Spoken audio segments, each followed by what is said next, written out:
Bismillahirrahmanirrahim. Al-lafdzu tsalitsu. Sekarang kita akan membahas istilah ketiga dari 4 istilah yang sering dipakai di dalam kajian tasawuf, yaitu tadi yang pertama kemarin kita bahas tentang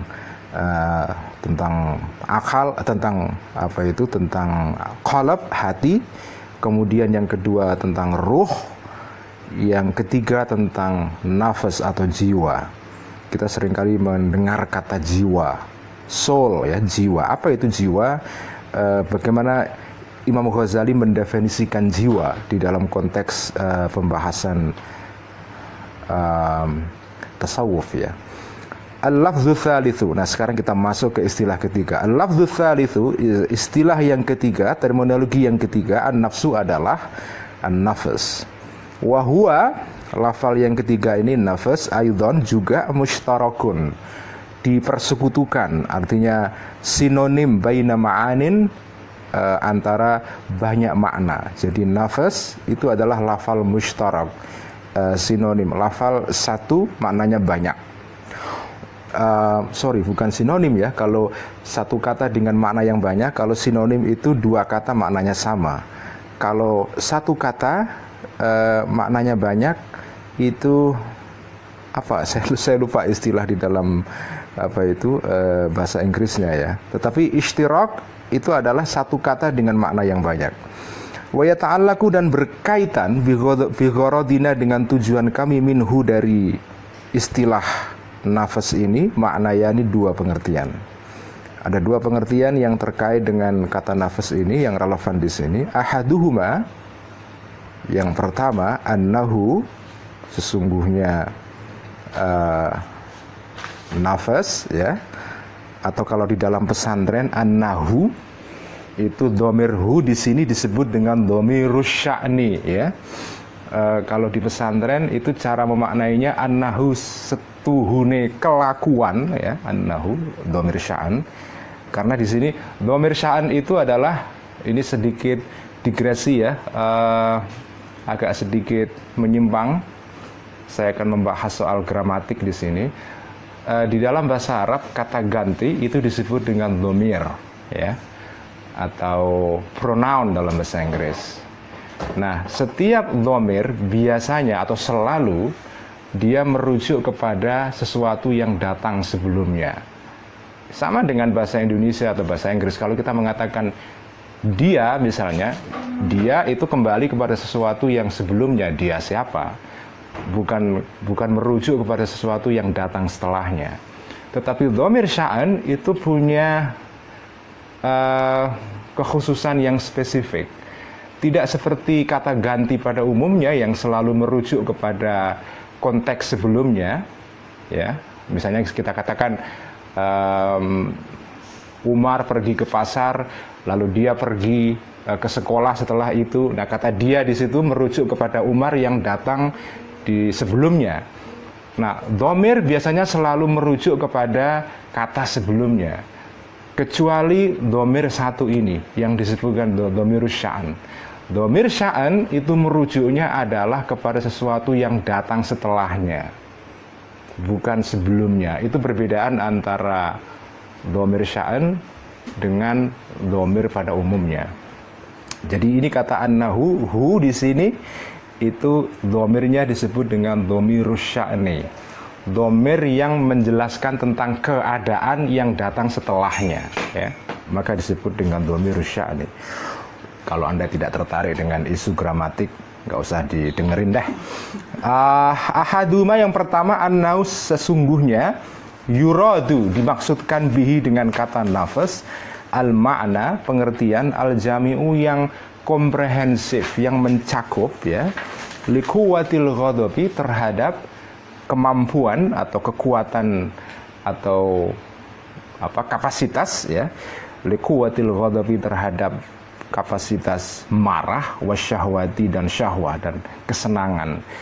Jadi ketika kita menyebut kata nafas, itu biasanya makna yang pertama adalah dia menunjuk kepada dua kapasitas mental atau kemampuan mental pada diri manusia yang terkait dengan kemampuan untuk marah dan kemampuan menyukai, menyenangi sesuatu. Itu nafsu.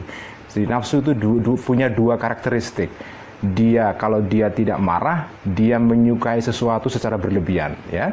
Jadi itu nafsu. Fil insani, dalam manusia, ala ma sayati syarhu, menurut keterangan yang nanti akan datang kemudian. Wa hadzal istimalu, dan penggunaan ini, huwa adalah al-ghalibu, yang umum, ala ahli tasawufi, di antara para ahli tasawuf atau ahli mistik.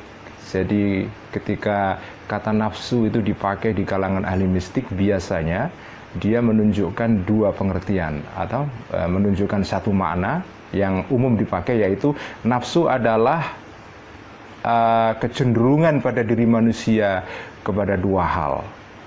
Kecenderungan untuk marah dan kecenderungan untuk menyukai, menyenangi sesuatu, ya. Jadi al-ghadab wasyahwah itu nafsu. Itulah isinya nafsu pada dasarnya. Li'annahum, karena para ahli tasawuf mistik, yuriduna, mereka memaksudkan binafsi, dengan kata nafsu, al-asla maf'ul bihi, ya. Al-asla pokok, al-jami'ah yang mencakup, lisifati kepada sifat-sifat al-madhmumati yang tercela, minal insani, dari manusia.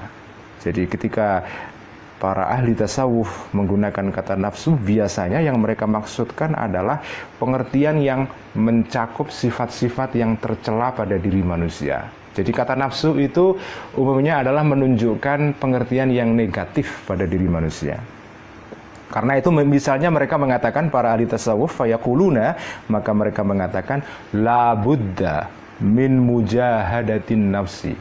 La budda, harus, ya, ora kenora kalau bahasa Jawanya, ya, la budda, harus, min mujahadatin nafsi, dari memerangi nafsu, wa kasriha, dan mematahkannya, ya. Karena itu orang ahli tasawuf biasa mengatakan kita harus memerangi nafsu. Kenapa nafsu diperangi? Karena nafsu menunjukkan pengertian makna yang negatif, yaitu sifat-sifat yang tercela pada diri manusia, sifat marah dan sifat suka, ya. Juga wa ilaihi, dan terhadap pengertian seperti ini, al-isyaratu, ada petunjuk, isyarat, atau al-isyaratu, membikin petunjuk, biqaulihi, dengan sabda Nabi alaihi salam. Karena itu di dalam hadis juga ada sebuah hadis yang menunjukkan pengertian yang sama, yaitu hadis yang bunyinya, a'da aduwika nafsuka allati baina jambaika. A'da aduwika, musuhmu yang paling bandel, paling keras, ya.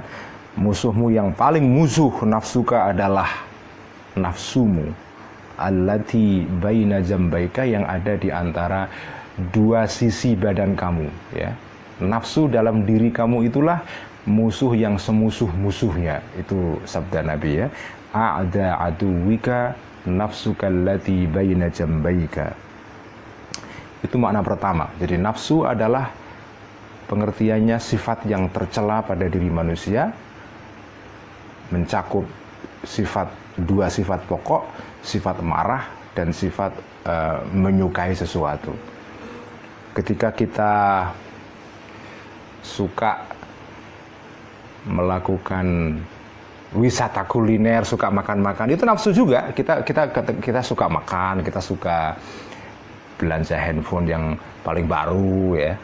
Atau kita suka marah ketika macet, ketika kita mengalami sesuatu yang menjengkelkan, ketika kita membaca tweet yang jengkelin, itu semua adalah sikap-sikap atau manifestasi dari nafsu manusia pada dasarnya. Itu pengertian pertama. Al-ma'na tsani, makna yang kedua dari nafsu adalah hiya al-latifatu, ya, adalah sesuatu yang lembut. A subtle thing, itu al-latifah. Allati dzakarnaha, yang sudah kami jelaskan sebelumnya. Allati hiya al-insanu, yang dia adalah manusia bil haqiqati, dengan sesungguhnya. Jadi makna yang kedua, nafsu bukan negatif. Kalau tadi yang pertama nafsu maknanya negatif. Yang kedua ini nafsu dalam pengertian yang tidak negatif. Nafsu adalah sesuatu yang sifatnya lembut, latifah ya, latifah, sesuatu yang lembut pada diri manusia ya. Dan itu merupakan jati diri manusia. Nafsu adalah jiwa ya. Jiwa itu adalah hakikat manusia.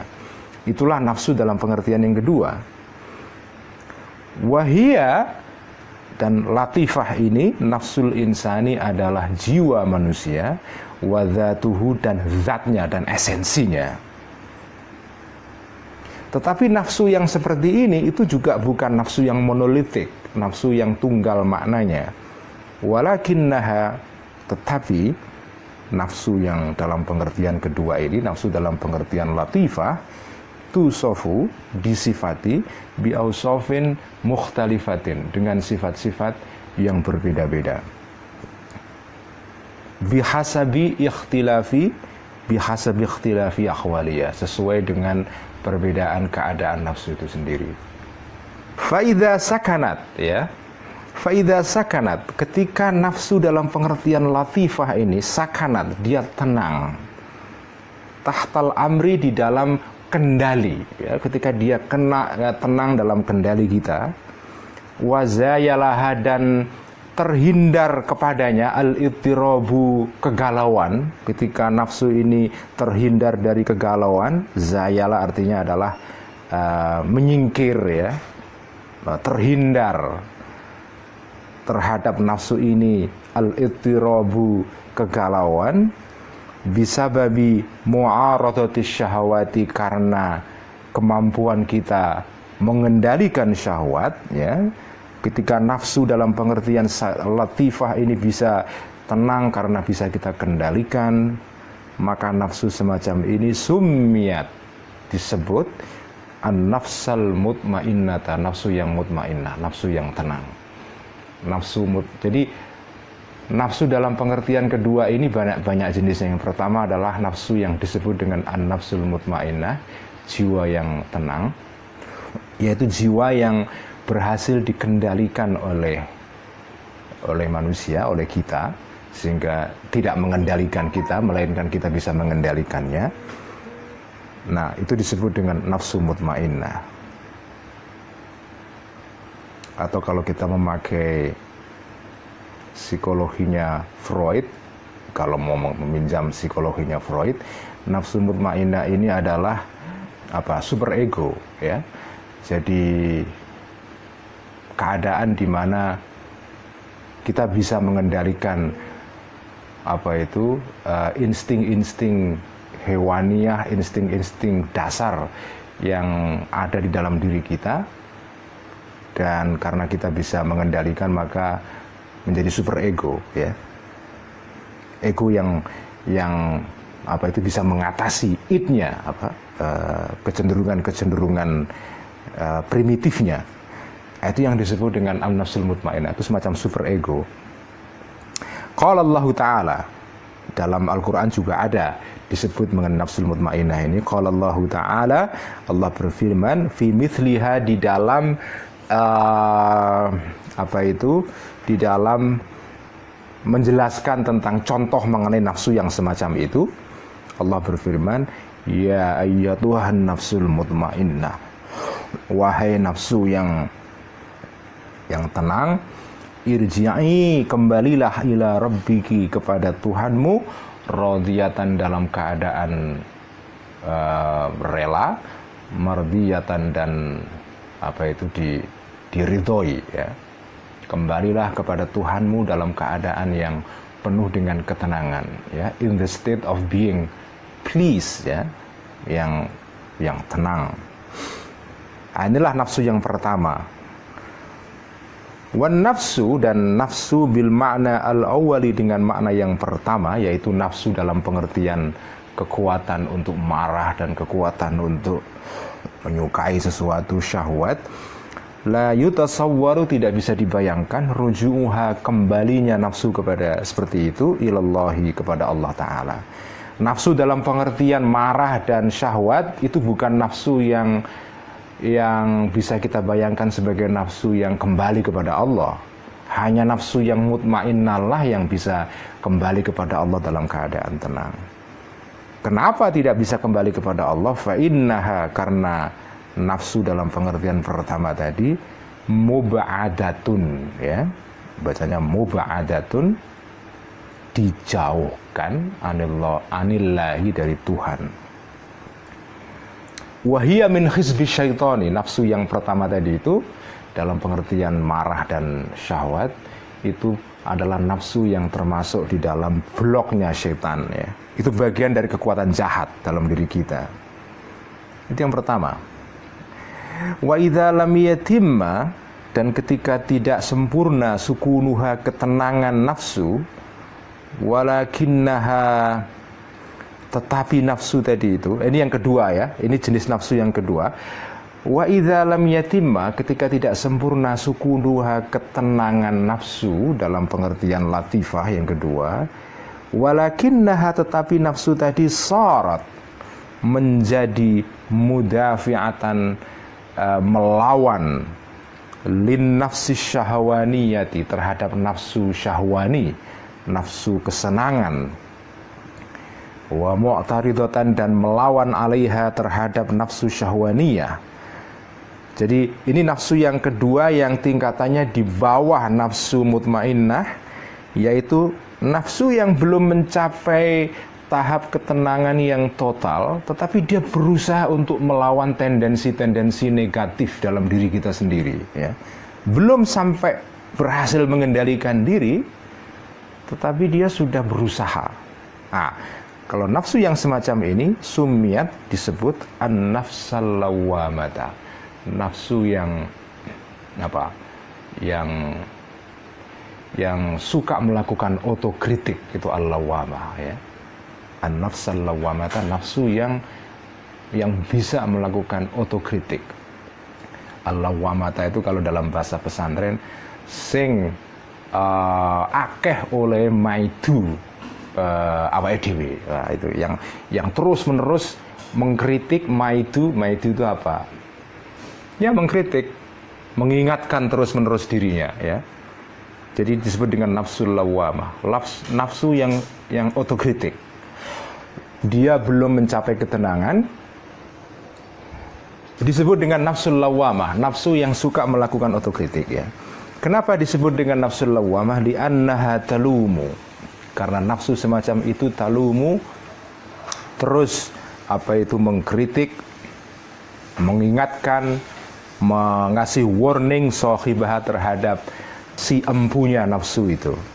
Inda taqsirihi, ketika dia melakukan kesalahan, fi ibadati maulahu, di dalam menyembah tuannya, yaitu Allah Subhanahu wa taala. Jadi nafsu yang selalu mengingatkan diri kita kalau kita lengah, itu nafsul lawwamah. Qala Allah taala, Allah berfirman, wala uqsimu bin nafsil lawwamah. Jadi ini nafsu yang sebetulnya dan wala uqsimu, dan kami akan wala uqsimu, dan aku tidak bersumpah, ya, bin nafsil lawwamati, dengan nafsu yang lawwamah, yang selalu melakukan otokritik, ya. Jadi ini di sini ada ayat yang menyinggung soal nafsul lawwamah dalam surah Al-Qiyamah ayat kedua. Wa idza tarakat, nah ini yang ketiga, ini nafsu jenis ketiga yang paling rendah ini. Wa in tarakat, dan ketika meninggalkan nafsu dalam pengertian latifah tadi, al-i'tirad, di dalam penentangan, ya. Kalau nafsu ini tidak mau melakukan penentangan terhadap tendensi-tendensi negatif di dalam diri kita, wa az'anat, dan tunduk. Az'anat itu tunduk setunduk-tunduknya, itu az'anat, ya.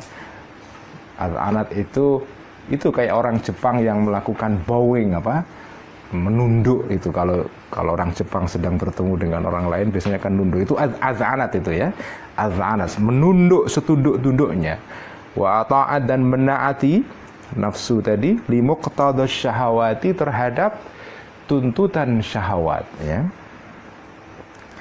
limuqtada syahawati terhadap tuntutan syahwat, wa dawa'i asyaitani dan terhadap dorongan-dorongan syaitan. Nah, nafsu yang semacam itu wa intarokat sumiyat, maka disebut nafsu tadi an-nafsa, nafsu al-ammarata yang akeh oleh merintah. Kalau dalam bahasa Jawanya itu al-ammarah ini sifatnya sifat mubalaghah ya, yang selalu memerintah bisui dengan kejahatan ya. Al-ammarah. Al-ammarah itu di dalam bahasa Arab, di dalam morfologi atau ilmu saraf itu disebut dengan sighah mubalaghah. Dalam bahasa Indonesia nggak ada ini. Sighah mubalaghah itu artinya begini. Itu kalau dalam bahasa Inggris disebut dengan, dalam bahasa Inggris juga tidak ada bentuk semacam ini ya. Sifat mubalaghah itu adalah kata sifat yang menunjukkan makna yang ditekankan dengan intensif ya, empatik.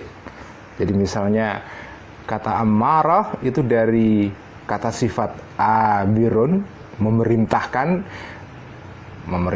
orang yang memerintahkan dalam pengertian yang normal, tapi ammaratun memerintahkan dengan sepenuh tenaga ya, memerintahkan dengan apa itu, dengan penekanan yang intensif ya. Jadi tidak semain-main, ini perintahnya perintah yang sungguhnya. Nah, itu disebut dengan sighah mubalaghah ya. Jadi itu disebut dengan nafsul ammarah bisu ya, nafsu yang gimana, Mbak? Oh ya betul. Ini dari Kiai Mursyid ada koreksi. La uqsimu, lanya adalah la ziyadah ya. Terima kasih Kiai Mursyid. La uqsimu, demi aku, wala uqsimu dan aku bersumpah bin nafsil lawamati, dengan nafsu yang selalu memerintahkan kejahatan ya. Nah, itu nafsu yang semacam ini disebut dengan nafsul ammarah bisu. Qala Allah Ta'ala, Allah berfirman ikhbaran, mengkhabarkan ya, an Yusufa, tentang Nabi Yusuf alaihi salam, atau awi mra'atil azizi, atau mengkabarkan tentang istrinya Al-Aziz, penguasa Mesir. Wa ma ubarri'u nafsi innan nafsa la'ammaratun bisu. Ini kata-kata Nabi Yusuf ya. Wa ma ubarri'u nafsi innan nafsa la'ammaratun bisu. Wa qad yajuzu, dan kadang-kadang juga boleh an yuqala, dikatakan al muradu bil ammarati bisu'i hiya an nafsu bil ma'nal awwali. Al muradu, yang dimaksudkan bil ammarati bisu'i, dengan nafsu yang ammarah bisu', nafsu yang selalu mendorong kita untuk melakukan tindakan jahat. Hiya adalah an nafsu bil ma'nal awwali, nafsu dalam pengertian yang pertama, yaitu nafsu dalam pengertian tendensi-tendensi marah dan syahwat dalam diri kita ya. Jadi nafsu yang ammarah bisu itu adalah nafsu dalam pengertian yang pertama tadi itu. Faidan, maka an-nafsu bil ma'nal awwali, an-nafsu bil ma'na, dengan makna al-awwali yang pertama, mazmumatun, dicela. Nafsu dalam pengertian yang pertama yaitu kekuatan marah dan syahwat, itu dicela, mazmumatun ghayatadz dzammi, dengan setercela-celanya ya. Jadi itu nafsu yang dicela sekali, itu nafsu yang paling rendah sekali, yaitu nafsu yang kedudukannya paling di dasar itu. Karena itu nafsu yang sebetulnya nafsu primitif, nafsu purba ya. Nafsu ketika manusia belum mengalami proses sivilisasi atau pemberadaban. Nah, ini yang paling rendah sekali. Nafsu yang tidak bisa naik kepada level yang disebut dengan super ego, karena masih terpenjara di dalam keadaan yang tidak beradab. Wabil makna, dan nafsu dalam pengertian atsani yang kedua, mahmudatun, adalah dipuji, yaitu nafsu dalam pengertian nafsu yang selalu melakukan otokritik ya. atau nafsu yang mencapai ketenangan. Jadi nafsu dalam pengertian nafsu al-lawwamah dan nafsu al-mutmainnah itu adalah nafsu yang dipuji, nafsu yang baik. Li'annaha, karena nafsu semacam itu, nafsul insani adalah jiwa manusia. Itulah kalau kita sebut sebagai jiwa manusia, yaitu ya, jiwa itu adalah jiwa manusia. Soul of the human being itu adalah jiwa yang minimal kalau dia tidak bisa sampai ke level nafsul mutmainnah adalah nafsu yang mampu melakukan otokritik ya. Aidzatuhu maksudnya adalah esensi manusia, wa haqiqatuhu dan kesejatian manusia, al-alimatu yang mengetahui billahi ta'ala tentang Allah subhanahu wa ta'ala, wasairil ma'lumati dan pengetahuan-pengetahuan yang lain. Itulah sejatinya manusia ya, nafsu yang seperti itu. Kalau nafsu yang pertama, nafsu dalam pengertian marah dan syahwah, itu adalah sebetulnya itu bukanlah jiwa atau esensi manusia, itu adalah esensi kebinatangan pada dasarnya. Nah ini di sini kalau kita cermat, Al-Ghazali menggunakan istilah yang sebetulnya juga istilah para filosof, al-ma'lumat. Ya, al-ma'lumat itu istilah yang khas yang dipakai oleh para filosof Muslim seperti Ibnu Sina. Sekali lagi menunjukkan bahwa Imam Ghazali itu tidak benar kalau dia itu membunuh filsafat, menjauhi filsafat, karena kitab Ihya itu sebetulnya bertebaran di dalamnya istilah-istilah filsafat. Ada bagian filsafat yang Imam Ghazali nggak suka, ya boleh saja lah. Tetapi sebetulnya kitab Ihya, terutama bagian yang kuadran ketiga dan keempat nanti ini, itu banyak sekali istilah-istilah filsafat. Bahkan psikologi yang, psikologi itu apa sih? Ulasan atau pengetahuan tentang jiwa. Psikologi Al-Ghazali di dalam Ihya yang dalam kuadran ketiga dan keempat nanti, itu dalam banyak hal itu mirip dengan psikologinya Ibnu Sina ya. Kalau kita baca kitab Asy-Syifa Ibnu Sina, Asy-Syifa itu kitab filsafat karya Ibnu Sina yang terkenal sekali, ada bagian yang disebut dengan an-nafs atau jiwa. Nah itu kalau kita baca bagian an-nafs atau psikologi dalam kitab Asy-Syifa Ibnu Sina, Al-Ghazali banyak meminjam istilah-istilah filsafat itu. Jadi Imam Ghazali itu belajar filsafat ini unik. Imam Ghazali itu seperti beliau ceritakan sendiri di dalam kitab Al-Munqidh minadh Dhalal, beliau itu belajar filsafat di sela-sela waktu dia kosong sambil mengajar. Jadi karena kita tahu Imam Ghazali itu pernah ngajar sekitar 6 tahun di Baghdad, di sekolah Nizamiyah, di Universitas Nizamiyah di Baghdad. Nah di sela-sela beliau mengajar ada waktu kosong, itu beliau baca filsafat selama 3 tahun, otodidak. Seluruh bukunya Ibnu Sina, Al-Farabi dan para filosof-filosof yang lain dibaca oleh beliau di dalam waktu-waktu kosong, di sela-sela ngajar ya. Jadi Imam Ghazali waktu kosong di antara ngajar tidak main Twitter atau status Facebook, tetapi dia baca buku filsafat, dia baca secara otodidak 3 tahun dan seluruh filsafat itu dikuasai sampai ke intinya yang paling dalam. Sehingga Imam Ghazali berhasil menulis buku yang judulnya Maqasidul Falasifah ya. Itu ringkasan tentang filsafat Ibnu Sina dan Al-Farabi. Kalau Anda baca kitab Maqasidul Falasifah yang ditulis oleh Imam Ghazali, yang belajar filsafat dengan otodidak tanpa guru dan bacanya di sela-sela dia ngajar itu kalau Anda baca buku Maqasidul Falasifah itu jauh lebih terang benderang daripada buku filsafat yang ditulis sendiri oleh Ibnu Sina.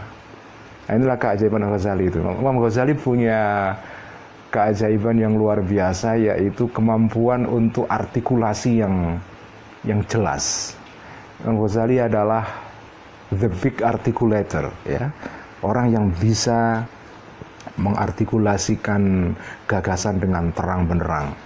Filsafat yang rumit di tangan Ibnu Sina dan Al-Farabi itu ditulis dengan terang benderang, dengan jelas sekali, dengan artikulatif sekali oleh Imam Ghazali. Kalau dalam bahasa Inggris sekarang kita sebut dengan lucid, ya. Imam Ghazali itu adalah orang yang lucid, orang yang kalau nulis itu jelas sekali.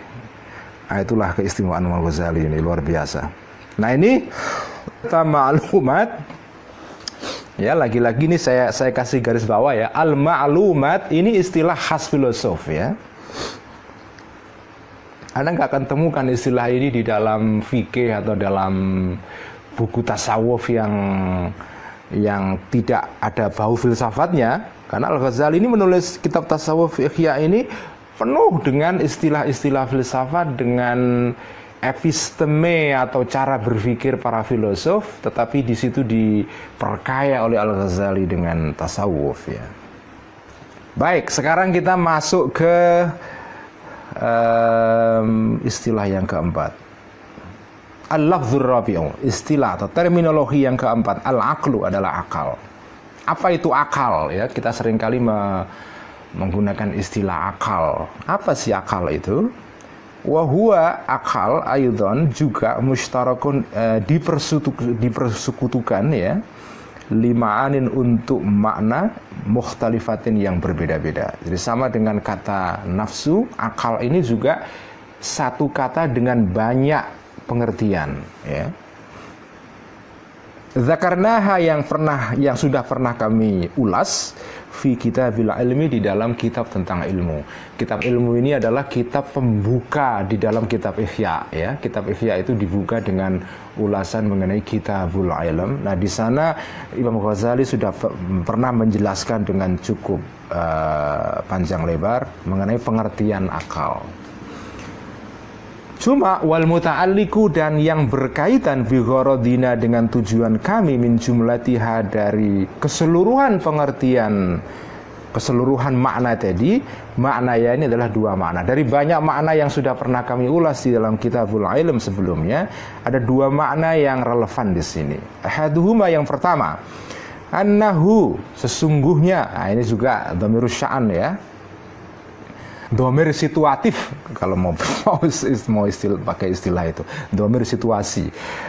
Annahu qad yutlaku, kadang diucapkan kata al-aql, wa yuradu, dan dimaksudkan bihi, dengan kata akal, al-ilmu, kemampuan mengetahui, bihaqaiqil umuri, dengan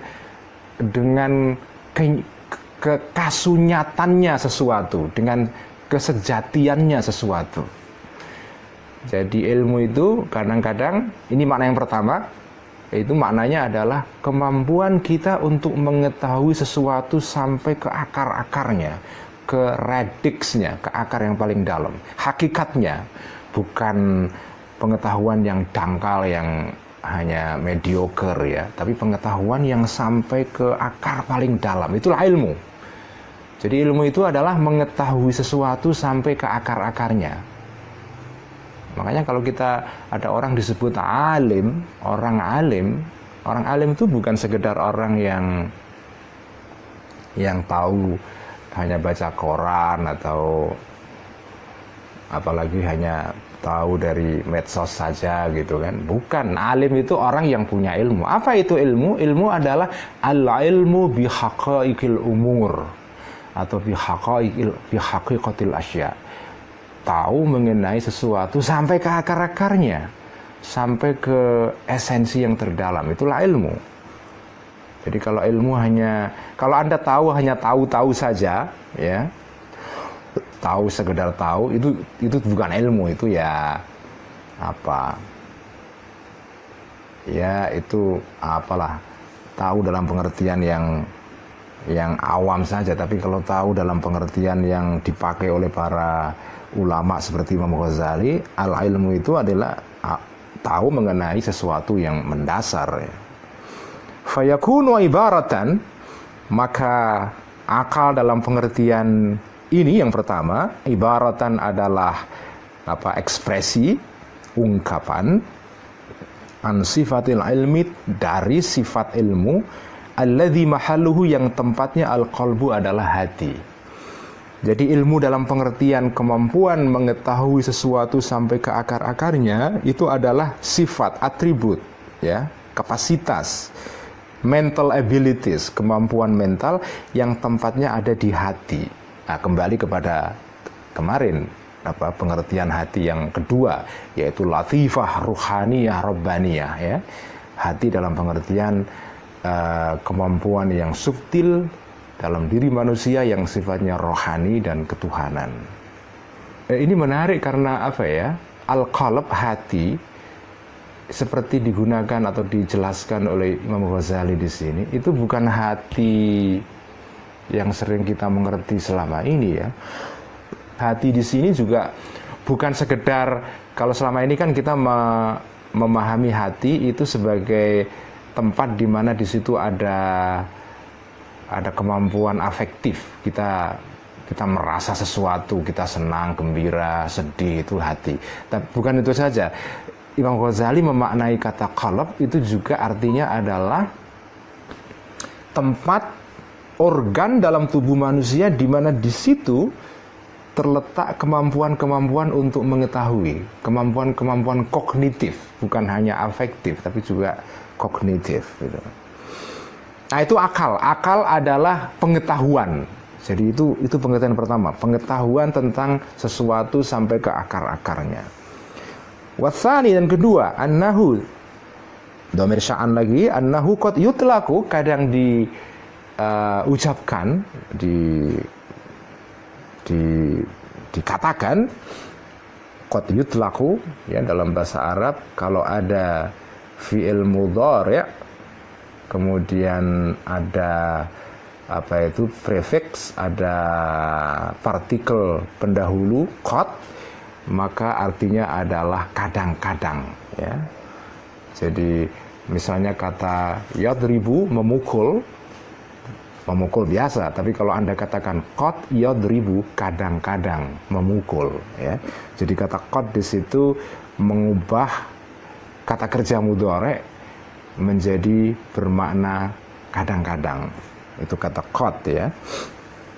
Qad yutlaku, kadang-kadang, ya. Jadi kalau nanti Anda menerjemahkan dalam bahasa Arab ada istilah seperti ini, qad yutlaku, fi'il mudhari', ada prefiksnya qad, itu Anda harus terjemahkan kadang-kadang. Kalau Anda buang kata kadang-kadangnya, itu Anda melakukan pengkhianatan karena Anda membuang pengertian yang ada pada bahasa aslinya. Qad yutlaku, kadang-kadang diucapkan, wa yuradu, dan dimaksudkan bihi, dengan akal, al-mudriku, ya.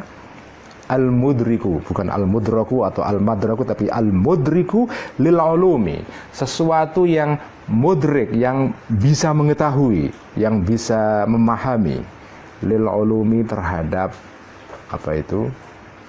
terhadap pengetahuan. Fayakunu, maka akal dalam pengertian kedua ini, huwa al-qalba, dia adalah qalb. Ani, maksud saya, tilkal latifata, adalah latifah tadi itu, kemampuan yang, atau sesuatu yang lembut, yang sudah pernah kami jelaskan dalam penjelasan mengenai qalb sebelumnya. Jadi yang pertama, kalau mau diringkaskan, ya, akal itu adalah pengetahuan tentang sesuatu sampai ke dasar-dasarnya. Yang kedua, akal itu adalah bukan pengetahuan tapi kemampuan untuk mengetahui. Nah, itu beda kan? Kalau yang pertama tadi pengetahuannya, kalau pengetahuan itu sifat. Tapi di sini adalah kemampuannya, sesuatu yang membuat seseorang bisa mengetahui sesuatu, al-mudrik, ya. Itu pengertian kedua. Jadi akal adalah kapasitas. Itu yang mana kedua. Mana pertama, akal adalah pengetahuannya. Jadi sesuatu yang dihasilkan karena kapasitas ini, ya. Dalam atau secara ringkas, ya, sebetulnya akal itu adalah, ya, kapasitas mental untuk mengetahui atau pengetahuannya itu sendiri, ya. Itulah makna akal. Wa nahnu, ini pembahasan. Nah, ini saya akan tekankan lagi pembahasan ini. Kalau anda dengarkan penjelasan Imam Ghazali seperti ini, apa yang anda rasakan coba? Ini penjelasan yang tidak murni tasawuf ini. Ini tidak sekedar mistik, tapi adalah ada mistik tetapi juga ada filsafat. Ini semua adalah diskursus filsafat sebetulnya. Orang yang tidak pernah membaca filsafat tidak akan menulis seperti ini. Kalau anda baca misalnya risalah tasawuf yang ditulis oleh para ulama yang tidak akrab dengan filsafat seperti Imam Qushairi misalnya di dalam risalah Qushairiyah, atau Abu Thalib Al-Makki yang menulis buku Qutul Qulub yang menjadi salah satu sumber Ihya ini, ya, atau karya-karya Al-Harith Al-Muhasibi yang juga banyak dirujuk oleh Imam Ghazali. Kalau anda baca itu karya-karya tasawuf yang ditulis oleh para ulama yang tidak membaca filsafat seperti Al-Ghazali, anda nggak akan menemukan penjelasan seperti ini. Ini penjelasan seperti ini hanya mungkin ditulis oleh orang yang memang lahu qadamun rasikhah fil falsafah. Dia punya kaki yang menghunjam dalam di dalam studi filsafat. Ya, Al-Ghazali ini, lagi-lagi saya ingin tunjukkan Al-Ghazali itu tidak membenci filsafat, tidak membunuh filsafat. Ihya itu penuh dengan ulasan-ulasan yang filosofis, ya. Jadi keliru kalau anda menyangka Al-Ghazali itu adalah pembunuh filsafat. Nah, ini ulasan yang akan kita baca berikutnya ini juga sangat filosofis ini. Wa nahnu na'lamu. Wa nahnu, dan kami, na'lamu, dan kami atau kita semua tahu, anna kulla alimin, sesungguhnya setiap orang alim, falahu, maka bagi orang alim itu, fi nafsi, di dalam dirinya, wujudun, ada wujud, eksistensi, being kalau dalam bahasa filsafat barat, ya, wujudun, being, huwa, yang wujud itu sendiri adalah aslun, pokok, qaimun, yang otonom, binafsi, dalam dirinya. Ini adalah bahasa filsafat ini. Ini bukan bahasa fikih, bukan bahasa kalam dalam pengertian mutakallimin atau teolog muslim. Ini bahasa filsafat. Jadi kita semua tahu, ini kata Al-Ghazali, ya, orang yang disebut alim, ya, orang yang disebut tahu, the knower, ya, orang yang tahu atau the knowing agent atau orang yang tahu, itu di dalam dirinya ada wujud, ada eksistensi yang otonom dalam dirinya. Ketika kita menyebut alim, Profesor Quraisy itu alim, itu maksudnya apa? Ada dua dimensi di dalam kata-kata atau ungkapan Profesor Quraisy itu alim. Profesor Quraisy sendiri sebagai being, sebagai wujud yang eksis secara otonom dalam dirinya sendiri. Wal ilmu, dan ilmu, sifatun, adalah atribut sifat, halatun, yang menetap, fihi, di dalam alim itu. Ketika kita mengatakan Profesor Quraisy itu seorang alim, maka dalam ungkapan ini ada dua dimensi. Ini penjelasan filsafat ini. Pertama adalah Profesor Quraisy sendiri, yang kedua atribut atau sifat Profesor Quraisy sebagai orang alim. Agak rumit, ya. Tapi coba aja, kita coba ikuti cara berpikir Imam Ghazali ini, ya. Kita coba masuk ke dalam alam pikiran Imam Ghazali. Ketika kita menyebut seseorang itu alim, maka di dalam istilah kata-kata orang alim itu ada dua pengertian di situ. Orangnya sendiri dan sifat alim yang ada pada orang itu. Jadi akal itu tadi itu kan, ini untuk menjelaskan tadi itu pengertian akal itu. Akal itu bisa bermakna sifat yang menetap pada orang alim, itu makna pertama. Akal juga bisa dalam pengertian orang yang punya kemampuan untuk mengetahui. Profesor Quraisynya itu sendiri. Jadi akal itu bisa berarti Profesor Quraisy yang alim, akal juga bisa berarti ilmu yang ada pada Profesor Quraisy. Itulah mana akal. Asik kan? Imam Ghazali ini penjelasan filsafat ini sebetulnya. Sekali lagi ini kalimat seperti ini tidak mungkin ditulis kalau bukan oleh seorang alim yang belajar filsafat seperti Imam Ghazali. Ini juga berkaitan dengan keterangan kemarin yang sudah pernah saya jelaskan di dalam filsafat ala Ibnu Sina. Itu kan ada teori, ada konsepsi tentang jauhar dan arad. Jauhar itu esensi, arad accident. Kalau kembali kepada contoh tadi, Profesor Quraisy itu jauhar. Kealiman Profesor Quraisy itu arad accident. Itu filsafat Avicennian ya, atau filsafat Sinian, filsafat ala Ibnu Sina.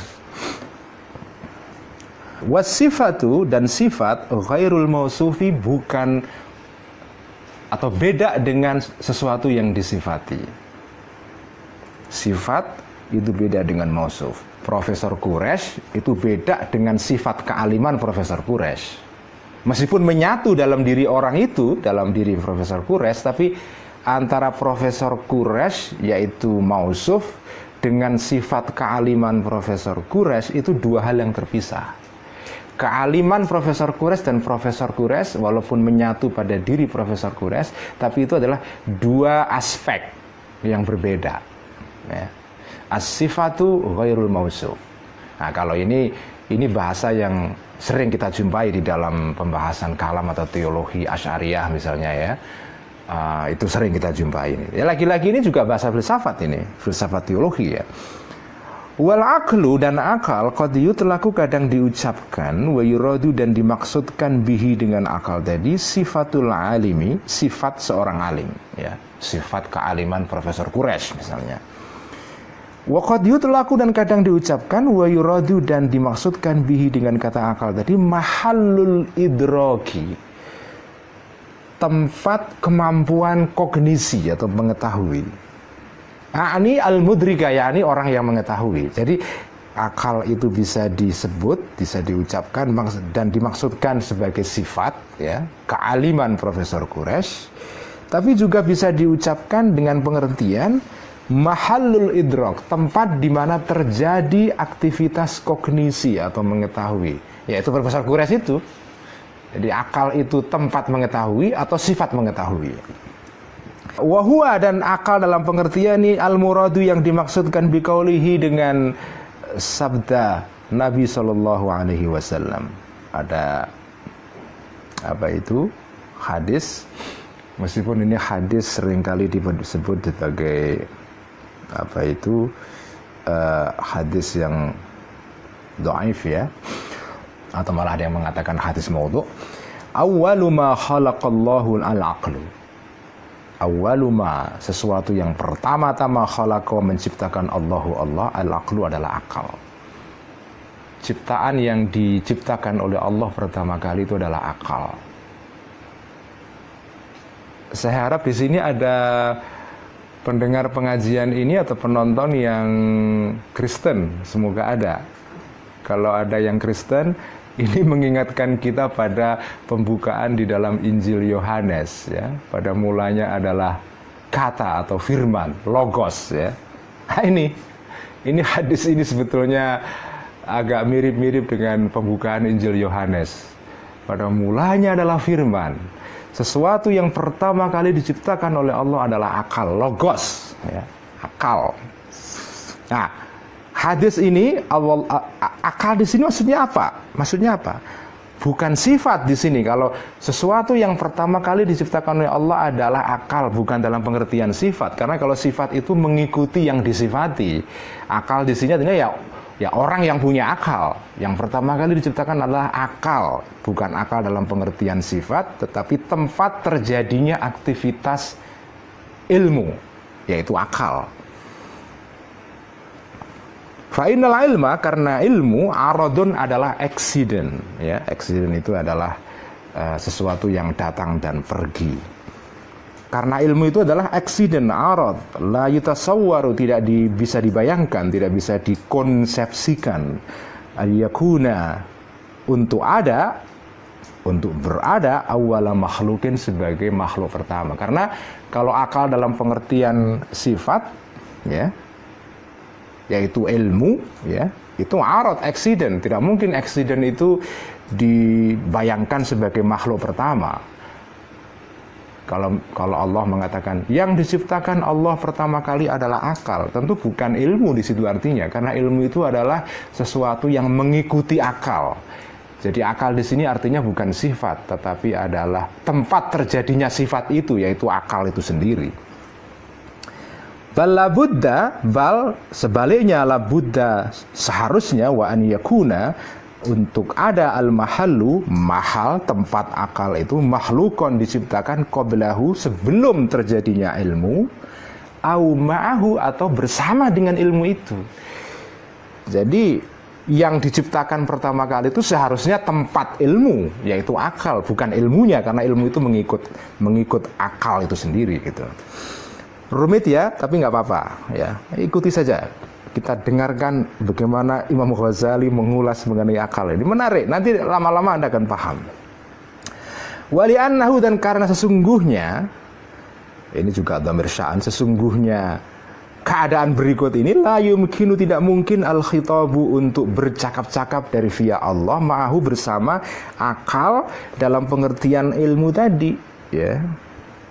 Wa fil khabari, dan di dalam hadis, khabar itu maksudnya hadis juga, annahu qala lahu, dalam hadis qudsi diriwayatkan, qala, bersabda, berfirman, lahu, kepada akal, dalam pengertian mahallul idrak tadi itu, ta'ala, maha agung, aqbil fa aqbala. Jadi ada sebuah hadis qudsi yang di situ dikisahkan, Allah berkata kepada akal, aqbil, datanglah, fa aqbala, maka akal itu datang, ya.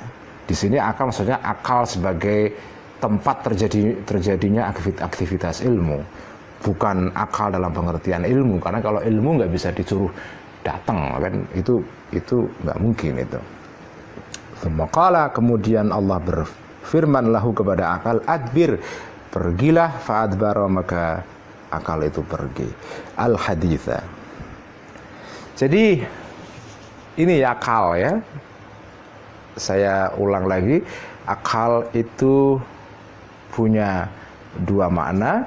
Pertama adalah sifat, yang kedua adalah tempat terjadinya sifat, ya. Saya akan kembali kepada contoh tadi itu. Profesor Quraisy itu orang yang alim. Nah, akal itu bisa dalam pengertian sifat kealiman Profesor Quraisy, itu pengertian akal pertama. Kealiman Profesor Quraisy atau ilmu yang ada pada Profesor Quraisy, itulah akal. Atau akal dalam pengertian kedua juga bisa bermakna tempat terjadinya aktivitas ilmu di dalam diri Profesor Quraisy, yaitu akal sebagai apa? Istilah brain di dalam neurologi atau neuroscience modern itu tidak bisa dipakai sebagai terjemahan untuk kata akal, ya.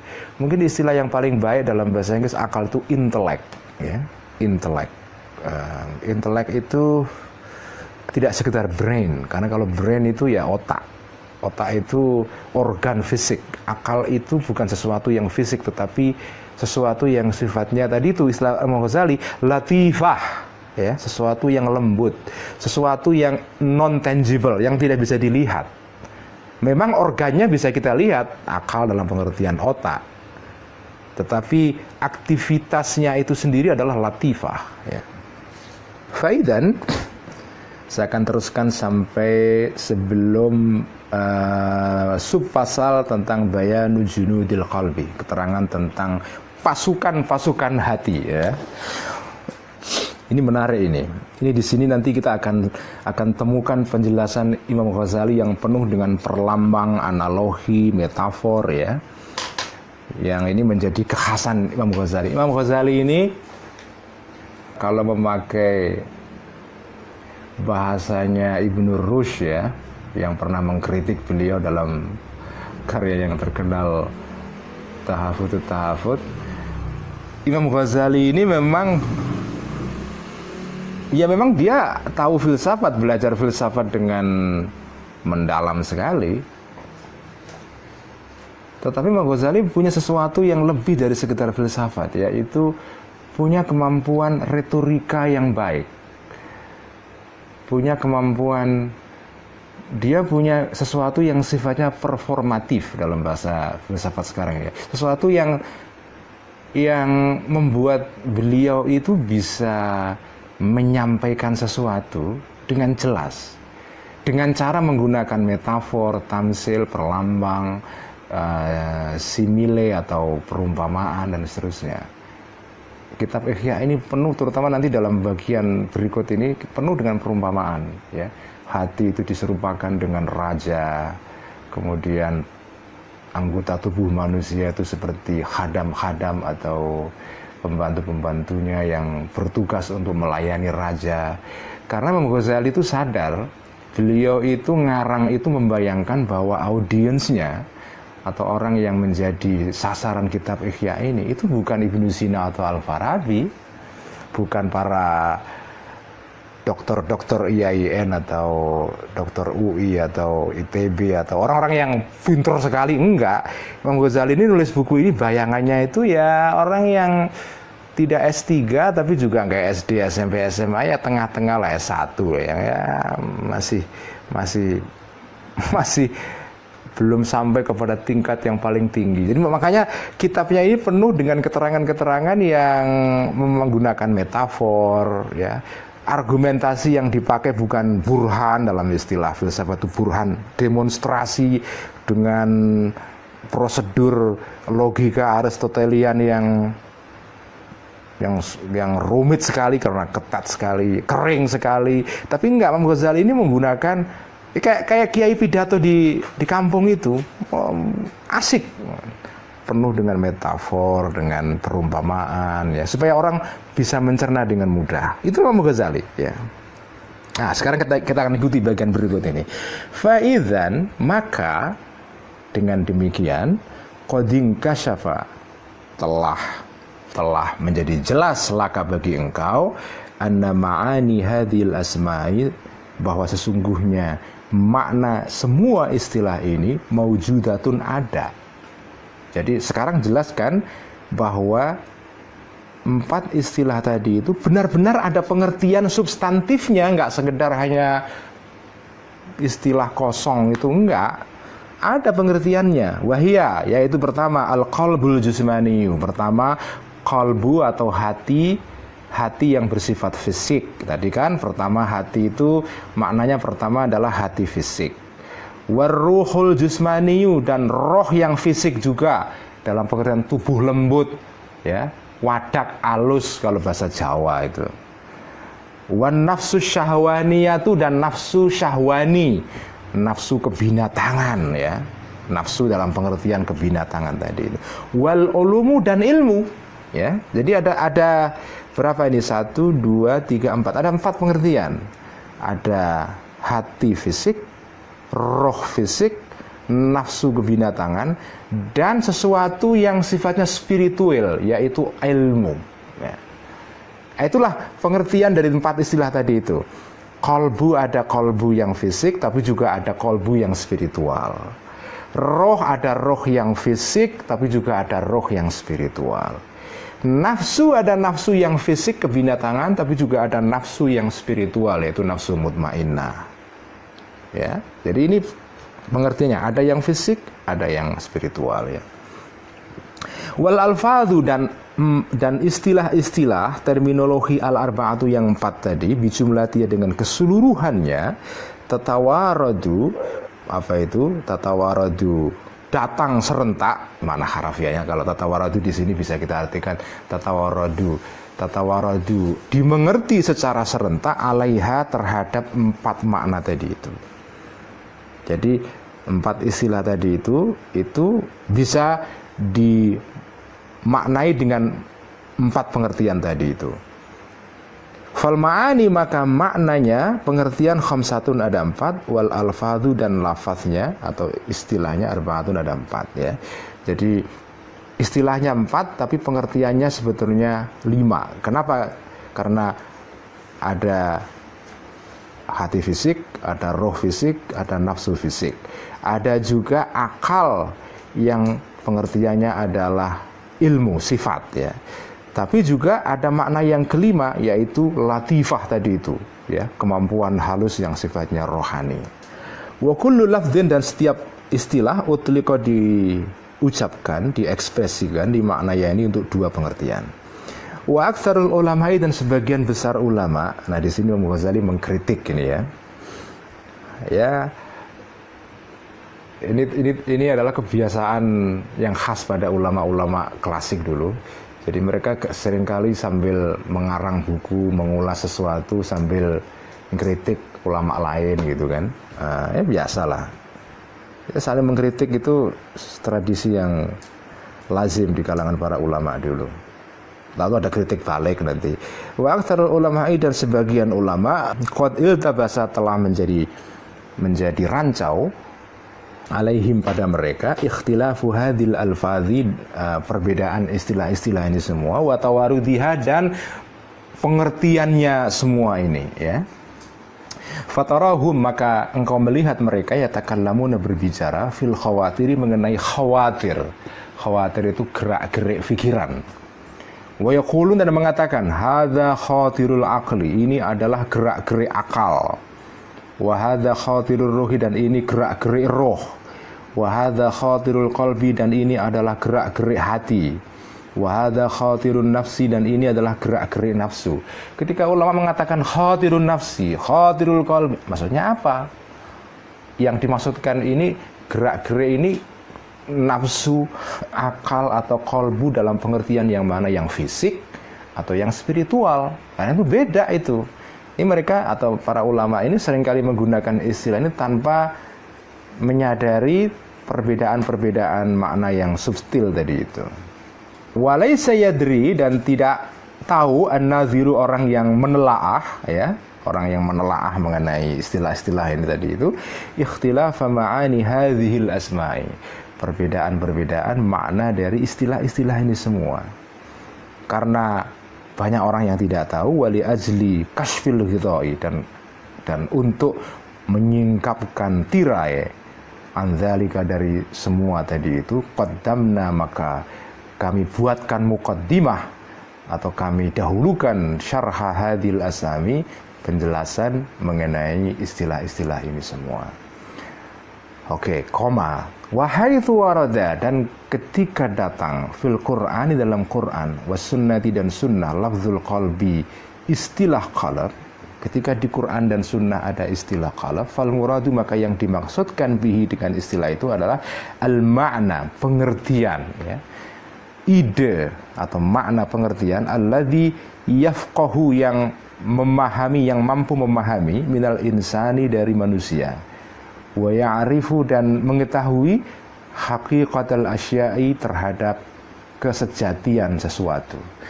Jadi qalb ketika disebutkan dalam Quran dan sunnah, maksudnya adalah pengertian yang menyangkut soal kemampuan dalam diri manusia yang bisa paham dan tahu. Itulah qalb. Bukan qalb dalam pengertian qalb fisik ya. Kalau yang fisik itu urusan dokter anatomi ya. Tetapi kalau qalb dalam pengertian kapasitas spiritual untuk mengetahui dan memahami, itulah maksudnya qalb dalam Quran dan sunnah. Waqad yukanna ya, waqad yukanna, dan kadang-kadang ya, lagi-lagi qad yang partikel yang mendahului fi'il mudhari' menunjukkan makna kadang-kadang ya. Kalau qad masuk atau mendahului fi'il madhi artinya lain.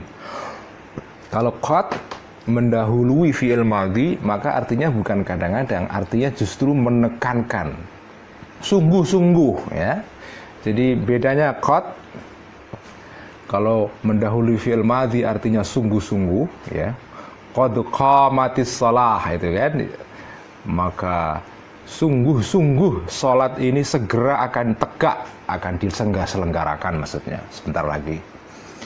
Qad qamatis shalah artinya sungguh-sungguh. Tapi kalau qad mendahului fi'il mudhari', qad yaqumu artinya kadang-kadang. Jadi Anda jangan jumbo. Jangan menerjemahkan qad yang mendahului fi'il madhi artinya kadang-kadang, yang mendahului fi'il mudhari dimaksudkan sebagai sungguh-sungguh, itu kebolak-balik namanya. Wa qad yukanna, dan kadang-kadang dipakai sebagai kinayah, sebagai ungkapan lain atau pasemon ya, anhu dari qalb dalam pengertian anhu dari kata qalb, bil qalbi dengan qalb alladzi fis sadri yang ada di dada ya. Jadi qalb itu kadang-kadang dimaksudkan juga sebagai qalb fisik yang tempatnya di dada ini ya. Tetapi kebanyakan kalau disebut qalb itu dalam Quran dan Sunnah artinya adalah bukan qalbu fisik, tapi kalbu yang sifatnya spiritual. Lianna baina tilkal latifati, karena antara qalbu dalam pengertian latifah kemampuan lembut tadi, wa baina jismil qalbi dan jasadnya atau jisimnya atau fisiknya qalb, alaqatun, ada hubungan khasatun yang spesifik. Memang antara qalbu fisik dengan qalbu spiritual itu ada hubungan yang khas ya. Jadi kalaupun misalnya qalbu saling dipertukarkan maknanya itu lumrah, karena memang ada hubungan antara qalbu fisik dengan qalbu spiritual. Fa innaha, karena sesungguhnya latifah tadi, wa in kanat walaupun muta'alliqatan berhubungan bisairil badani dengan seluruh badan. Jadi kalbu sebagai latifah itu berhubungan dengan semua badan. Ingat, sebagai latifah, sebagai kemampuan yang sifatnya lembut, itu dia kan seperti cahaya yang menyebar ke seluruh tubuh gitu kan, digambarkan oleh Al-Ghazali kemarin. Meskipun kalbu dalam pengertian latifah itu berhubungan bisairil badani dengan seluruh badan, wa musta'milatan, dan memakai lahu kepada badan itu, walakinnaha, tetapi latifah tadi tata'allaku berhubungan bihi dengan badan, biwasitatil qalbi dengan melalui kalbu.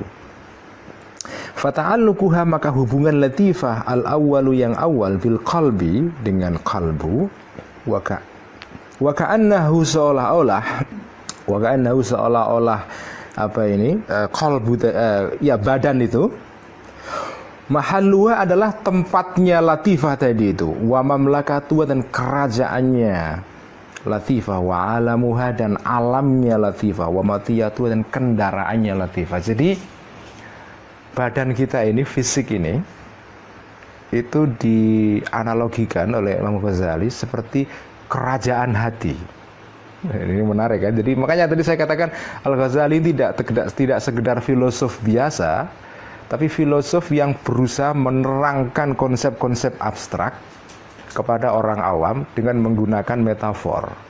Ini nggak kita jumpai pada Ibnu Sina. Kalau Ibnu Sina menjelaskan soal jiwa, soal roh, itu ya murni penjelasan filsafat yang untuk membacanya perlu dengan kening yang berkerut ya. Tapi kalau kita baca Al-Ghazali nggak asik ya, seasik-asiknya Al-Ghazali tetap saja dibaca butuh konsentrasi juga, tapi lebih asik daripada kalau kita baca karya Ibnu Sina. Karena apa? Karena di sini Al-Ghazali menggunakan metafor. Jadi badan ini itu diserupakan oleh Imam Ghazali seperti kerajaan. Rajanya adalah hati spiritual tadi itu. Badan ini adalah kendaraan, vehicle ya, kendaraan bagi hati sebagai operatornya. Jadi hati adalah operator, badan adalah wahana tempat operator ini bekerja. Ini kan namanya metafor kan, perlambang atau ya mana tadi. Walidzalika, karena itu syabbaha, menyerupakan Sahal At-Tustari. Ini seorang tokoh mistik tasawuf, Sahal At-Tustari. Sahal At-Tustari itu menyerupakan al-qalba, hati, bil arsy, dengan arash, singgasana ya. Sahal At-Tustari ini adalah gurunya Al-Hallaj, ya. Dia muridnya seorang ahli sufi, mistik dari Mesir namanya Dhunnun Al-Masri, salah satu tokoh mistik besar, ya, yang Al-Ghazali juga berhutang budi yang cukup banyak kepada tokoh ini. Jadi Sahal At-Tustari itu menyerupakan hati itu dengan singgasana raja. Wasadra, dan menyerupakan dada ini, bosom atau chest, ya, dada kita ini, bil kursi, dengan kursi. Istilah aras dan kursi ini istilah yang dipakai di Quran untuk Allah. Jadi Allah itu digambarkan sebagai raja, aras itu singgasananya, kursi adalah tempat duduknya, ya. Hati itu aras, ya, dada itu adalah kursi, tempat raja duduk. Faqala, maka Sahal At-Tustari mengatakan, al-qalbu, hati, huwal arsyu, adalah singgasana. Hati adalah singgasana, wasadru, dan dada, huwal kursi, adalah kursi. Ya, tapi ini metafor, jangan difahami secara harafiah, bahaya. Tujuan metafor itu membantu orang paham. Jangan difahami apa adanya, karena itu hanya alat untuk berbicara saja sebetulnya, kan. Metafor itu adalah yang disebut dengan figure of speech, gaya bahasa. Karena begini, saudara-saudara, sebelum saya akhiri pengajian Ihya pada malam hari ini sudah jam 10.17 rupanya, ya. Keasikan. Masih oke diteruskan sedikit? Bahasa manusia itu seringkali menipu, mencelakai bahkan kadang-kadang. Kadang-kadang dipakai untuk mengatakan makna A yang sampai kepada orang lain makna B. Jadi seringkali karena itu untuk menyiasati bahasa yang licin semacam ini, maka biasanya ada teknik, ya. Tekniknya antara lain menggunakan metafor tadi itu, figure of speech, gaya bahasa. Tujuannya adalah apa? Tujuannya adalah agar makna itu bisa dipastikan sampai relatif utuhlah kepada orang lain. Jadi jangan dimaknai secara harafiah istilah hati itu aras, dada adalah kursi. Wah, ini kan istilah Allah masa dipakai untuk tubuh manusia. Jangan begitu, ini hanya metafor saja. Wala yudhannu, dan jangan disangkakan bihi, kepada Sahal At-Tustari, annahu, sesungguhnya dia, yara, berpandangan, annahu, bahwa sesungguhnya qalbu itu arshullahi, singgasana Allah. Jadi seolah-olah hati manusia itu singgasana Tuhan. Enggak begitu. Wa kursiyuhu, dan kursinya Tuhan. Ya, mungkin ada juga orang yang berpandangan seperti itu, para mistikus yang lagi trans, ya. Ya, tapi kalau lagi trans kan urusannya lain, lagi tanda kutip mabok, ya. Fa inna dzalika, karena sesungguhnya itu muhalun, muhal. Bal arada, bahkan tetapi sebaliknya, arada, Sahal At-Tustari memaksudkan bihi, dengan qalbu tadi itu, annau, sesungguhnya dia qalbu, mamlakatul insani, adalah kerajaan manusia. Wal majro, dan tempat aliran, al awwalu, tempat manifestasi, ya. Mungkin itu lebih tepat dimaknai. Wal majra, dan tempat manifestasi, al awalu, yang pertama, litadbirihi, untuk penyelenggaraannya, apa itu, insan, wa tasarrufi, dan usahanya insan. Jadi kalbu ini adalah semacam kerajaan manusia, ya. Disitulah terjadinya aktivitas pertama manusia, aktivitas mentalnya di situ, ya. Fahuma, maka kalbu dan dan badan, ya, binisbati, dinisbahkan ilahi, kepada manusia, adalah kal arasi, seperti aras, wal kursi, dan kursi, ya. Al kalbu dan sadr, ya. Maka kalbu dan sadr, kalbu dan dada, itu seperti aras atau singgasan dan kursi, binisbati, dihubungkan ilallahi, kepada Allah Ta'ala. wala yastaqimu, dan tidak menjadi tegak, tidak menjadi masuk akal. Hadza tashbihu, perumpamaan ini aidan juga illa min ba'dil wujuhi, kecuali dari satu segi tertentu. Wa syarhu dzalika, dan penjelasan mengenai ini aidan juga la yaliku, tidak tepat bi gharadina, dengan tujuan kami, fal nujawizu, maka hendaknya kita lewati saja. Saya kira ini pengajian Ikhya pada malam hari ini, semoga bermanfaat. Kita tutup dengan bacaan hamdalah, alhamdulillahirabbil alamin, wassalamualaikum warahmatullahi wabarakatuh.